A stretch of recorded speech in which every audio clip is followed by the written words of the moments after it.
हिंदू पुराणों में ऋषि दुर्वासा के बारे में काफी कुछ लिखा गया है। शास्त्रों में उनकी कथाएं लिखी हैं।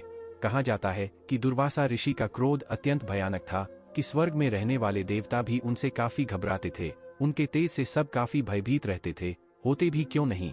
उनके सांप का कोप कोई झेलना नहीं चाहता था।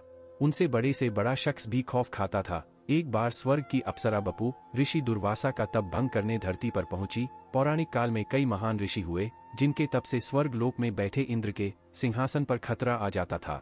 इनमें से एक ऋषि थे दुर्वासा। ऋषि दुर्वासा अपने क्रोध के लिए जाने जाते थे। बड़े से बड़ा शख्स उनसे खौफ खाता था। वैसे तो इंद्र ऋषियों की तपस्या भंग करने के लिए स्वर्ग की सुंदर सुंदर अप्सराओं को धरती पर भेजते थे।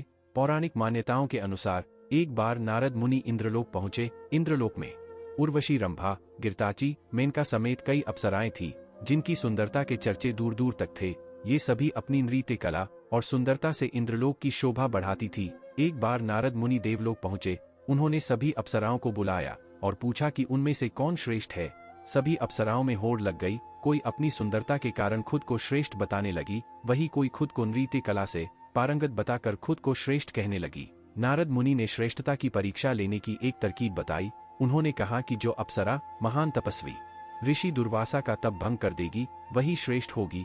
ऋषि दुर्वासा के गुस्सैल स्वभाव के कारण अप्सराएं चुप हो गई। उनमें से एक बपू नाम की अप्सरा ने नारद मुनि की चुनौती स्वीकार कर ली। बपू ने कहा कि वह ऋषि दुर्वासा का तप भंग करके खुद को श्रेष्ठ साबित करने के लिए तैयार है। बपू के अलावा कोई भी अप्सरा इस चुनौती को स्वीकार करने के लिए तैयार नहीं हुई। बपू धरती लोक पर आई और जहां ऋषि दुर्वासा तपस्या कर रहे थे वहां पहुंच गई। प्यारे दर्शकों, बपू अपनी सुरीली आवाज से संगीत गुनगुनाने लगी। बपू की मधुर ध्वनि जब ऋषि के कान में पड़ी तो एकाएक उनका ध्यान भटक गया। उन्होंने अपनी दिव्य दृष्टि से देखा तो बापू दिखाई दी। जब उन्हें पता चला कि यह एक अप्सरा का काम है तो उन्हें बहुत क्रोध आया। ऋषि दुर्वासा बपू नामक अप्सरा के सामने खड़े हो गए। यह देख बपू काफी प्रसन्न हुई, मगर जैसे ही उसने ऋषि की आंखों में देखा तो वह डर गई। ऋषि की आंखें क्रोध से लाल थी। उन्होंने तुरंत बपू को पक्षी बनने का श्राप दे दिया। कहानी अभी यहीं खत्म नहीं होती है दोस्तों। अब बपू अप्सरा यह सब सुनकर रोने लगी।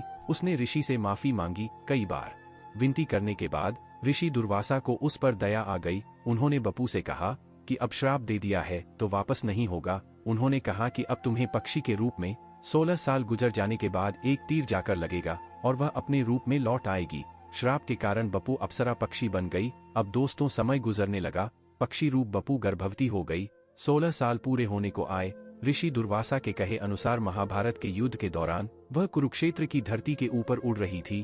तभी अर्जुन का तीर उसे जाकर लगा और वह जमीन पर आ गिरी। उसके पेट में 4 अंडे थे, वह भी निकलकर बगल में गिर गए। तभी हाथी का एक घंटा वहां गिरा और उसने चारों अंडों को ढक लिया। पक्षी के प्राण पखेरु उड़ने के बाद बपू अपने रूप में आ गई। तो दोस्तों, वीडियो अच्छी लगी हो तो लाइक करें और ऐसी ही वीडियो देखने के लिए हमारे चैनल को सब्सक्राइब करें।